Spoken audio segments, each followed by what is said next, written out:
Working out pretty good. Alexis, please. Okay, Jay Swanstrom from Kyoto, Iowa, here in Keokuk County. I've spent the better part of 3 days, and I've got through 460 some pages of the bill. And I would like to think I'm fairly well educated. I got a DVM degree, I've got an engineering degree, and when I read through it, I didn't have enough time to go through all the different sections that it was going to amend at the time. But the one thing I could see was that about 95 or 99% of it wasn't actually written down. It's to be determined by the Secretary of Health. Here we are going to vote on something that's going to start entitlement program for the, like Social Security was a good thing. And it would be great if it was actually funded. I've been paying it for, pretty close to 40 some years now. I started long before I was 10 because of the income I was making as a young 4-H'er. But by the time I get to 65,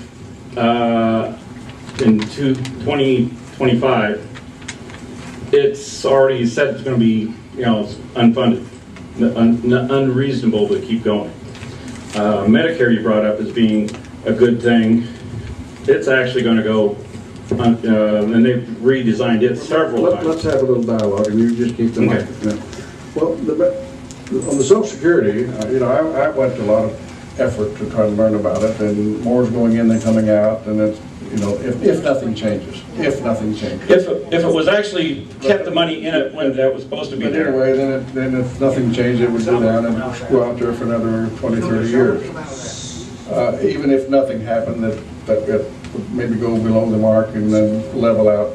These are actuaries that talk to me about this, and I've spent a lot of time on it, and I'm not going to go back to it, but I'm more concerned about the health care and the Medicare right now. And you're right, the Medicare it's on a short string. And that's one of the reasons I think we need to be working on this very, very hard. So you make some good points. Well, the thing of it is, all this has been government run, and actually the government has to do with who the squeaky wheel gets the grease.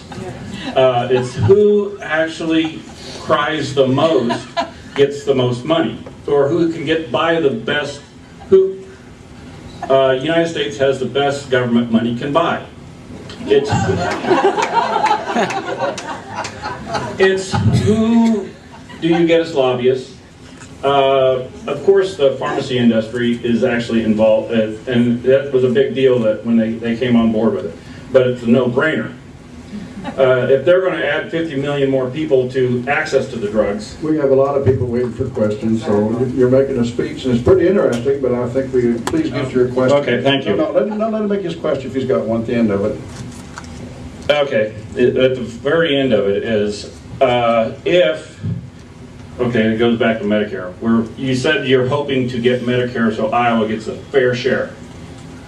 It's been that way for 30 years. And it still hasn't been corrected, so what do we hope to get it corrected, because most of the votes are actually out of Iowa? Well, that's a good point, and I've been bumped my head against that for a while.